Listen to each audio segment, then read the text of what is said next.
Salut à tous, très content d'être là avec vous aujourd'hui. On commence en général ce genre de prestation par une plaisanterie, c'est ce que j'ai vu sur TEDx notamment.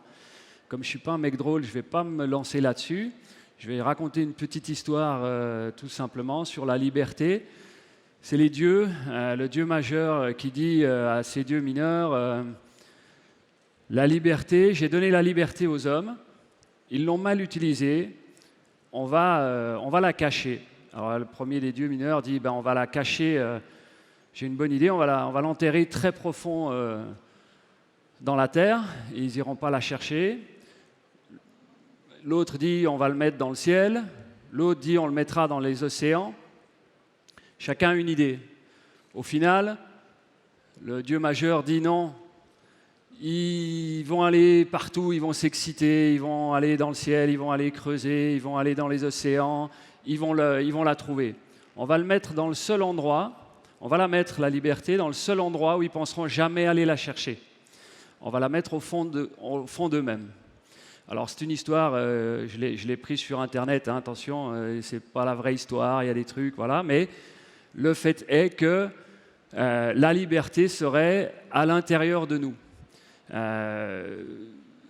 Ce que j'ai envie de vous raconter aujourd'hui, parce que voilà, c'est toujours très compliqué d'être intéressant en parlant de l'entreprise, de la liberté, je vais vous raconter très simplement et très vite mon parcours qui est absolument une recherche absolue de liberté.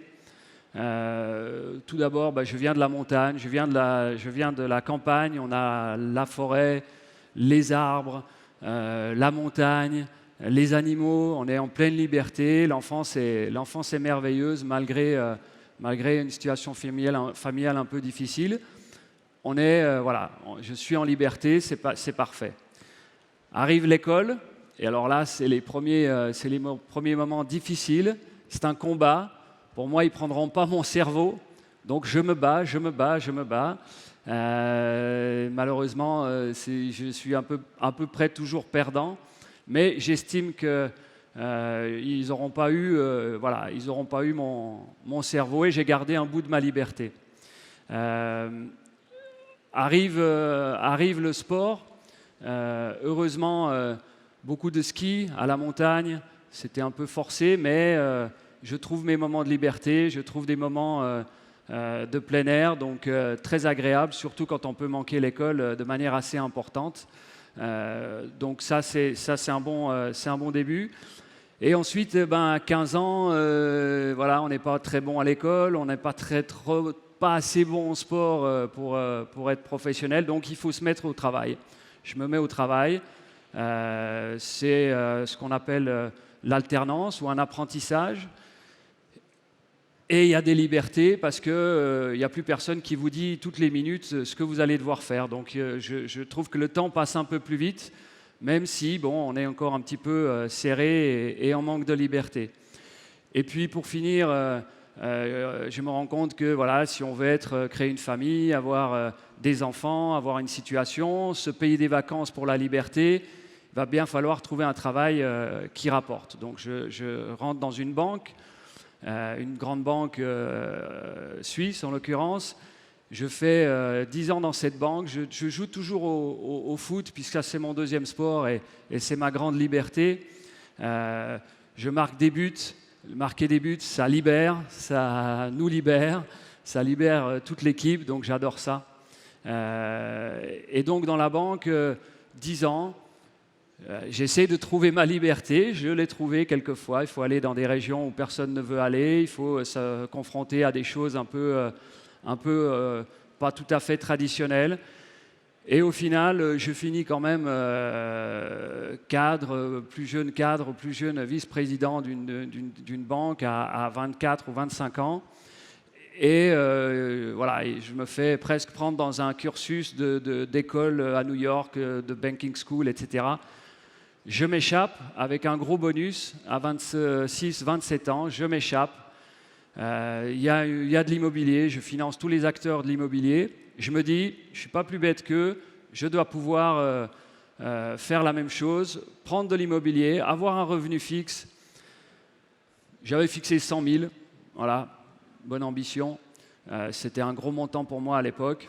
Je fixe 100 000, je pars en vacances. Dès que j'ai les 100 000, il me suffit de 4 immeubles et je vais en vacances. Et c'est ça la vraie liberté. J'ai fait ça après 2 ans. J'ai fait mes 100 000, j'ai fait ma liberté, mais j'ai déprimé pendant 4 mois, 2 mois après avoir gagné cette liberté. Donc c'est pas ça la liberté. Je me remets au travail. J'investis dans le sport et l'industrie parce que c'est là que ça me plaît. Je mets toujours souvent quelqu'un à ma place pour diriger parce que garder sa liberté. Et puis à la rencontre du coq sportif, qui est une vraie rencontre. Une vraie rencontre il y a 15 ans déjà maintenant. Donc vous voyez le manque de liberté que je pourrais avoir en ayant ça. On fait des trucs passionnants. On remet de l'industrie en France. On a des équipes où on essaie de manager avec du sens. On fait tout un tas de projets qui sont absolument merveilleux. Et aujourd'hui, je me rends compte, après toutes ces années de combat, qu'effectivement, le travail, l'entreprise, lui donner du sens, ça me libère. Et la vraie liberté, c'est un choix de chacun, partout où on est, dans chaque situation où on peut être. Bien sûr qu'il y en a qui sont plus difficiles, bien sûr il y en a qui sont d'extérieur, on pourrait dire, difficile de se dire qu'on a de la liberté. Je pense qu'on a possibilité de voir notre liberté et exercer, et c'est ce qu'on demande au coq, à chacun, c'est de donner un sens à son engagement, c'est de donner un sens à ce qu'il fait, et c'est le meilleur moyen de trouver sa liberté. On termine sur la chanson de mon ami Soprano, qui, on va le voir, a tout un projet sur les prochaines années, chasser son étoile, aller chercher sa liberté, oser. C'est ça, entreprendre, c'est aller chercher sa liberté à l'intérieur de soi. Merci.